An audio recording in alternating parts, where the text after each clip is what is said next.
você, a luz do meu viver, Senhor.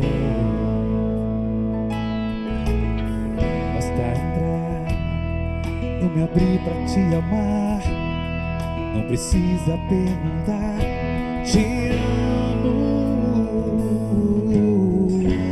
Há um clima todo diferente que aquece e mexe com o coração da gente. É como um sonho, é como um sonho. Eu me dou por inteiro, eu meu coração. E ao teu lado eu sempre sigo.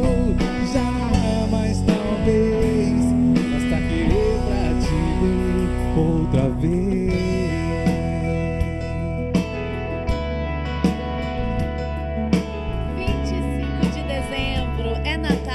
Feliz Natal a você e a sua família.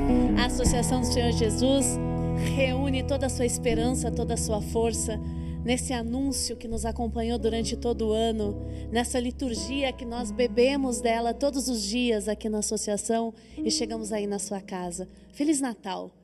Que Deus esteja na sua casa, que Deus esteja no seu lar, seja ele uma mansão, ou um casebre, ou uma casinha, não importa, gente. É Natal, Deus está em nós, é em nós que Ele habita. Não é nos enfeites, não é na comida, não é nos presentes. Eles são muito legais, é verdade, eles deixam as coisas bonitas, mas a verdade mesmo é que o menino habita em nós. Você é templo de Deus, você é templo de Deus, a sua vida é importante, a sua vida vale muito e você precisa cuidar dela. Sagrada Família está aqui do meu lado, porque é um simbolismo maravilhoso, né, gente? Eu lembro que quando eu fiz discernimento para ter família, eu olhava sempre para a imagem da Sagrada Família e dizia, olha, Senhor, que um dia nós sejamos, meu marido, eu, meu filho, meus filhos, e hoje é uma graça poder saber que eu constituí essa família. Não sem dificuldades, não sem sofrimentos, não sem dores que a gente não espera, mas a gente tem uma família para chamar de nossa. Honre e respeite a sua família. Valorize, respeite a sua história. Respeita a história dos seus pais. Acho que um dia de hoje também, a Bíblia sempre traz, né, Padre Alexander, Padre Air, as raízes bíblicas, né? Filho daquele, filho daquele, filho daquele. Acho que Natal, Padre Alexander, talvez seja esse movimento de resgatar a nossa história. E eu gosto, como eu dizia no primeiro bloco, de passar sempre com a minha família. Eu sou muito ligado à minha família. A gente é muito, como descendente italiano, a gente é muito junto. Gosta, né? Gosta de estar com a família. Eu gosto sempre de estar com as minhas irmãs, com os meus pais. Então, por mais que o povo da paróquia insiste em chamar a gente, convida em inúmeros lugares. Tem um carinho. Mas eu sempre digo, olha, nesses dias, de modo especial, mais ainda, eu gosto de estar com a minha família, porque é um momento tão bonito, tão profundo, não é? Da gente manter esse laço, não é? E abraçar quem está sempre do nosso lado. E a família é o nosso porto seguro. Exatamente. Não é? Todo mundo pode nos abandonar, não é? A família não. Ali é onde... Minha mãe sempre diz isso, não é? Aqui é a sua casa, aqui é o seu lugar. É um peso muito grande se você tem o abandono da família, né? Eu acho que isso muda completamente a visão sobre o mundo, até mesmo sobre a história, né? A nossa história, né? Eu acho que quando acontece isso, infelizmente, se acontece, você perde de fato um pedaço de você, né? Porque a família tem aquelas dificuldades próprias de família, né? Tem hora que não está muito bem, está um pouco azeda a questão. Mas isso é próprio da família, aliás, é próprio do ser humano, assim, não é? Então, quando você perde essa referência, por isso que Natal é bom, quando possível, passar em família, não é? E a gente voltou falando de família, né, padres? Né, Banda Excelsis? Vocês também têm uma família maravilhosa que cuida, ama de vocês com toda a sua história. A gente voltou falando da família, porque a gente vai falar da Sagrada Família, do presépio e daquela família que ali se constituiu na simplicidade. A gente tem uma tela muito bonita com todo o simbolismo da gruta, né? Do nascimento do menino Deus. E eu queria chamar um pouquinho para a gente explicar, Padre Air, Padre Alexander, de uma maneira muito simples, mas que nos ajude a compreender o que é esse nascimento do menino Deus numa estrebaria, numa gruta. Eu sempre tenho, eu gosto muito de montar presépio. Se bem que o último, que eu, ano passado, Deu um quando eu problema? fui montar, eu quebrei o Menino Jesus, a minha irmã quase me matou, mas eu Eita. quebrei o Menino Jesus. Mas assim, depois a gente colou, ficou tudo direitinho. Eu gosto muito de montar o presépio, porque para mim ali é o símbolo perfeito da humildade. Eu acho isso fundamental. Na nossa vida comum falta-nos isso, não é? É você prezar pela humildade. Não adianta você querer enfeitar presépio cheio de rococó, cheio de coisa que não existia. Eu já vi presépio com pato no presépio. O que um pato está fazendo num presépio? Não era o não tem lugar. nada. Gnomo. Gnomo. Assim, presépio é aquilo que a gente viu ali. Não é claro que você coloca lá algumas outras coisas, mas o essencial está aí. É o símbolo da humildade. Se você na igreja, lá na paróquia, eu prezo por isso. Olha, o que tem que prevalecer é a imagem de José, Maria, o Menino Jesus, os reis, pastores, como cada presépio é constituído. Mas, para mim, lembra a humildade. Bacana esse símbolo da humildade, porque, de novo, recai sobre a questão da família, sobre a questão das origens, sobre a questão da nossa história, e recordar o Natal e fazer memória é também recordar uma história de uma família.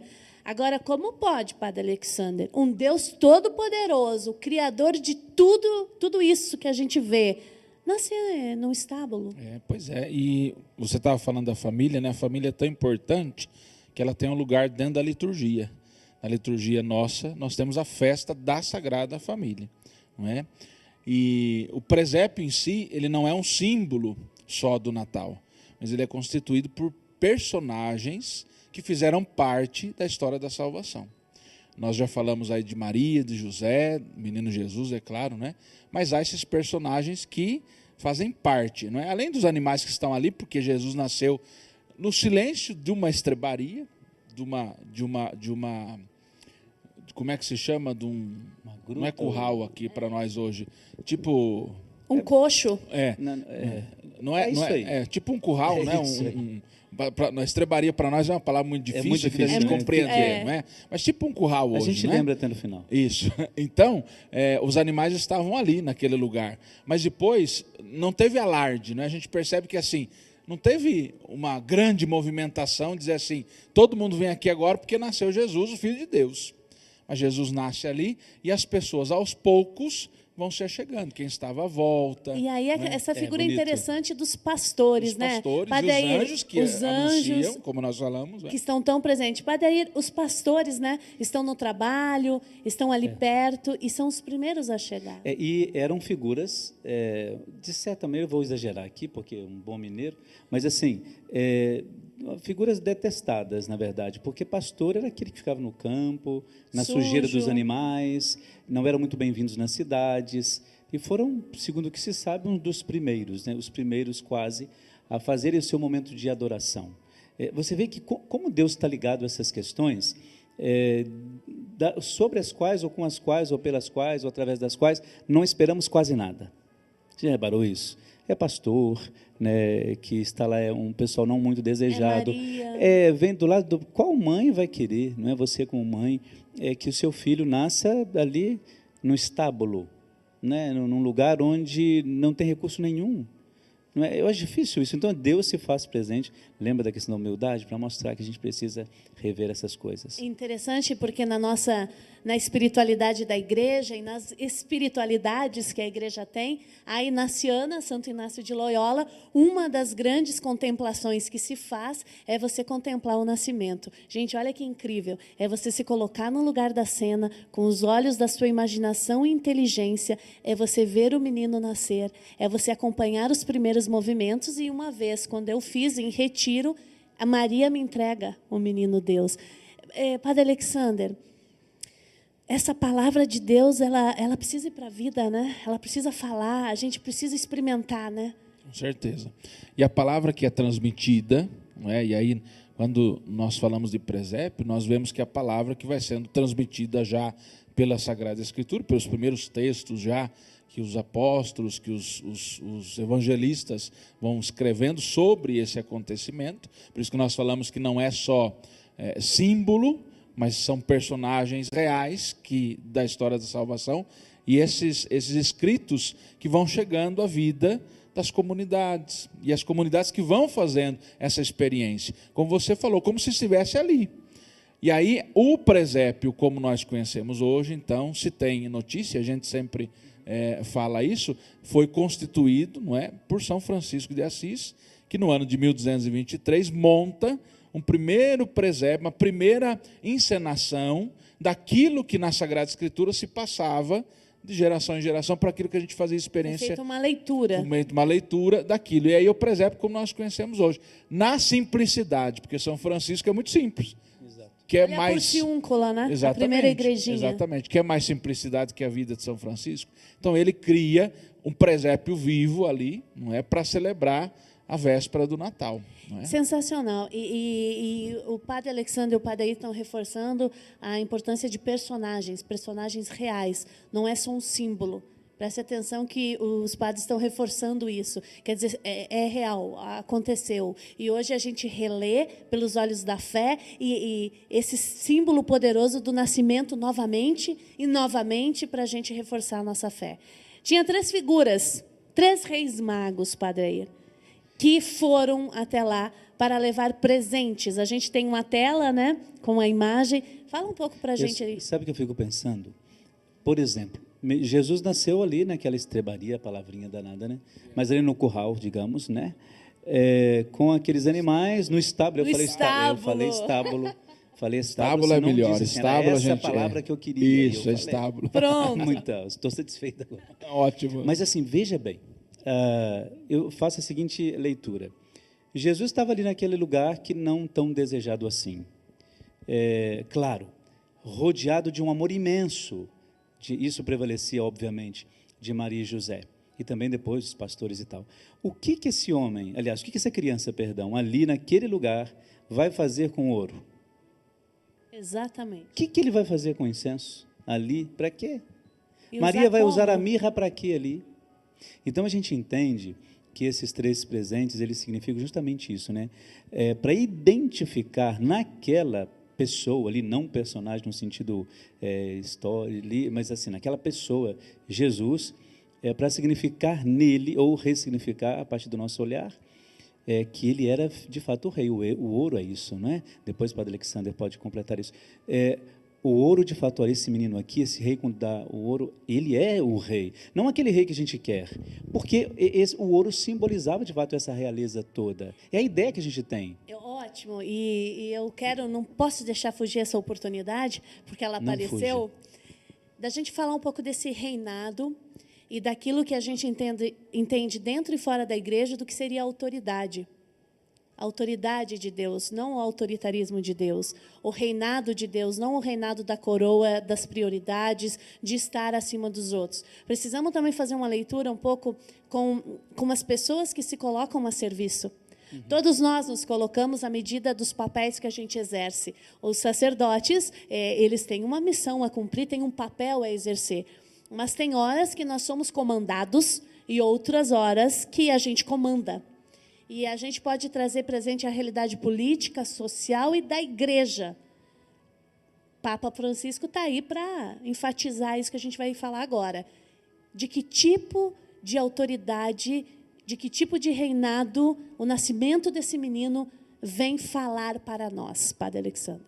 É um reinado diferente do que nós experimentamos no mundo, não é como nós conhecemos. Aqui, quando nós falamos da figura dos magos, nós vemos 2 conflitos. Primeiro, de 3 reis, não é, que vêm para buscar alguém grandioso. E quando eles chegam até Herodes já tem uma outra visão. Tinha outra concepção. Outra concepção. E aí é aquilo que você está dizendo. Então, por exemplo, os reis que saem lá do seu lugar, do fim do mundo, guiados por uma estrela, por um sinal, para buscar alguém que veio do céu, porque a estrela indica isso.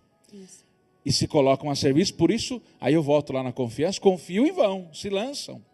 Imediatamente.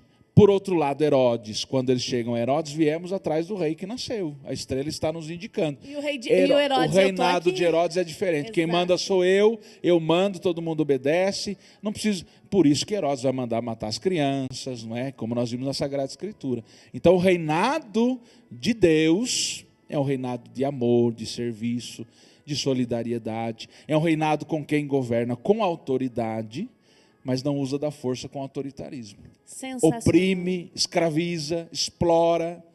Não é esse o reinado de Deus, né? E aí, esse tipo de autoridade, porque isso é autoridade, né? Perpassa pelas relações nossas dentro da família. Quantas famílias em que os filhos exercem um autoritarismo sobre os pais? Quantas famílias em que os pais não têm a condição de ouvir seu filho? Quantas relações de trabalho em que a gente não consegue ouvir nosso colega de uma opinião diferente? Novamente, vamos trazer aqui, Padre Air, a importância de autoridade como serviço. É isso? O reinado já demonstra isso, né? O reinado de Jesus, né? Ele veio para o serviço, né? Para servir. Ele diz isso pública e abertamente, em todos os sentidos, em todos os lugares que ele pode fazer isso. Então, o reinado é isso. A autoridade, sim. A autoridade, lembra que, numa das passagens, não me lembro aqui, em que esse homem fala com autoridade, quando dizem sobre Jesus. Esse homem fala com autoridade, porque ele não oprimia ninguém com a sua palavra e com a sua sabedoria. Quando nós oprimimos alguém com aquilo que nós sabemos, o padre Alexander não sabe sobre isso, então, olha, eu vou te dizer tudo o que eu sei sobre isso. Eu estou exercendo não uma autoridade sobre ele. Eu estou oprimindo esse homem porque ele não sabe aquilo que eu sei. Então, Jesus, quando ele diz com autoridade, ele fala com firmeza sobre a fé, sobre aquilo que era necessário, obviamente, a partir daquilo que ele dizia, mas ele não oprimia as pessoas ou reduzia aquelas pessoas que ouvia como se elas fossem menores do que ele. Então, acho que a autoridade é um pouco essa, um pouco a partilha, de fato, da sabedoria que você tem. Padre Alexander, o simbolismo do Natal, o nascimento do menino no estábulo, a presença de vacas, de pasto, a sujeira dos pastores, a contradição, né, das autoridades, do autoritarismo, do reinado de Herodes e de Deus, fala ainda hoje? Encontra ressonância?